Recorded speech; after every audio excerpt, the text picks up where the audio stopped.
അയോധ്യയിലെ ശ്രീരാമ ജന്മഭൂമി തീർത്ഥക്ഷേത്ര ട്രസ്റ്റുമായി ബന്ധപ്പെട്ട് ഉയർന്നുവന്ന വൻ സാമ്പത്തിക തട്ടിപ്പിലും അതിനുശേഷമുള്ള അന്വേഷണ റിപ്പോർട്ടിലും തെളിയുന്നത് അധികാരം ഉപയോഗിച്ച് ഉന്നതർ എങ്ങനെയെല്ലാം സംരക്ഷിക്കപ്പെടുന്നു എന്നതിൻ്റെ വ്യക്തമായ ഉദാഹരണമാണ്.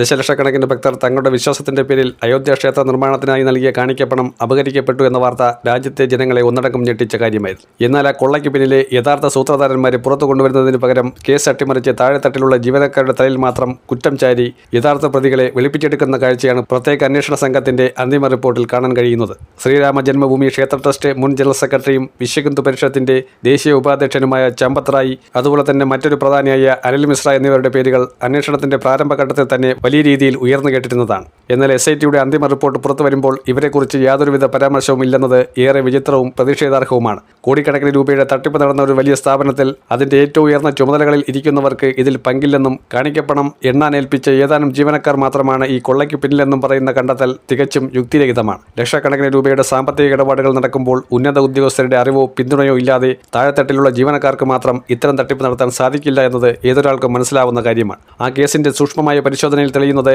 ഉന്നതതലത്തിലുള്ള ബന്ധങ്ങളുടെ ആഴമാണ്. കേസിൽ അറസ്റ്റിലാവുകയും മുഖ്യ സൂത്രധാരനായി ചൂണ്ടിക്കാണിക്കപ്പെടുകയും ചെയ്ത ടിനു യാദവ് എന്ന വ്യക്തിക്ക് ചമ്പത് റായുമായി അടുത്ത ബന്ധം ഉണ്ടായിരുന്നുവെന്ന വിവരങ്ങൾ പുറത്തു വന്നിരുന്നു. അത്തരം വ്യക്തമായ തെളിവുകൾ മുമ്പിലുണ്ടായിട്ടും ചമ്പത് റായിലേക്കോ അനിൽ മിശ്രയിലേക്കോ അന്വേഷണത്തിന്റെ വിരലുകൾ നീളാത്തത് എന്തുകൊണ്ടാണെന്ന ചോദ്യം ശക്തമാണ്. ഉത്തർപ്രദേശ് മുഖ്യമന്ത്രി യോഗി ആദിത്യനാഥിന്റെയും പ്രധാനമന്ത്രി നരേന്ദ്രമോദിയുടെയും നേതൃത്വത്തിലുള്ള ഭരണകൂടങ്ങളുടെ നേരിട്ടുള്ള രാഷ്ട്രീയ മേൽനോട്ടത്തിലാണ് അയോധ്യയിലെ ഭരണ സംവിധാനങ്ങളും അന്വേഷണ ഏജൻസികളും പ്രവർത്തിക്കുന്നത്. അഴിമതിക്കെതിരെ സീറോ ടോളറൻസ് എന്ന് നിരന്തരം പ്രസംഗിക്കുന്ന യോഗി ആദിത്യനാഥിന്റെ പോലീസും അന്വേഷണ സംഘവുമാണ് ഇപ്പോൾ ട്രസ്റ്റ് ഭാരവാഹികളെ സംരക്ഷിക്കാൻ വഴിവിട്ട നീക്കങ്ങൾ നടത്തുന്നത്. ജനങ്ങളുടെ വിശ്വാസത്തെ ചൂഷണം ചെയ്തവർക്കെതിരെ കർശന നടപടി സ്വീകരിക്കുന്നതിന് പകരം സ്വന്തക്കാരെ രക്ഷിച്ചെടുക്കാൻ ഭരണകൂട സംവിധാനങ്ങളെ ദുരുപയോഗം ചെയ്യുന്നത് ജനങ്ങളോടുള്ള വഞ്ചനയാണ്. അയോധ്യ വിഷയം തങ്ങളുടെ ഏറ്റവും വലിയ രാഷ്ട്രീയ നേട്ടമായി ഉയർത്തിക്കാട്ടുകയും വോട്ട് ബാങ്ക് രാഷ്ട്രീയത്തിനായി ഉപയോഗിക്കുകയും ചെയ്യുന്ന നരേന്ദ്രമോദിയും അദ്ദേഹത്തിന്റെ സർക്കാരും ക്ഷേത്രമണ്ഡലിൽ നടന്ന ഇത്രയും വലിയ അഴിമതിയിൽ പുലർത്തുന്ന മൗനം നിഗൂഢമാണ്. ഹിന്ദുത്വാശയങ്ങളും രാമക്ഷേത്രവും പറഞ്ഞ് ജനങ്ങളെ കയ്യിലെടുക്കുന്ന കേന്ദ്ര നേതൃത്വം ആ ക്ഷേത്രത്തിന്റെ പേരിലുള്ള പണക്കൊള്ളയിൽ സ്വന്തം സംഘപരിവാർ നേതാക്കൾ ഉൾപ്പെടുമ്പോൾ കണ്ണടച്ചിരുട്ടാക്കുകയാണ്.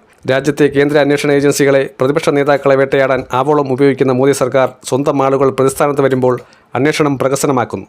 അധികാരത്തിന്റെ കാര്യത്തിൽ ചമ്പത് റായും അനിൽ മിശ്രയും തൽക്കാലം രക്ഷപ്പെട്ടേക്കാം. എന്നാൽ ജനങ്ങൾക്ക് മുമ്പിൽ അവർ കുറ്റക്കാരായി തന്നെ നിൽക്കുകയാണ്.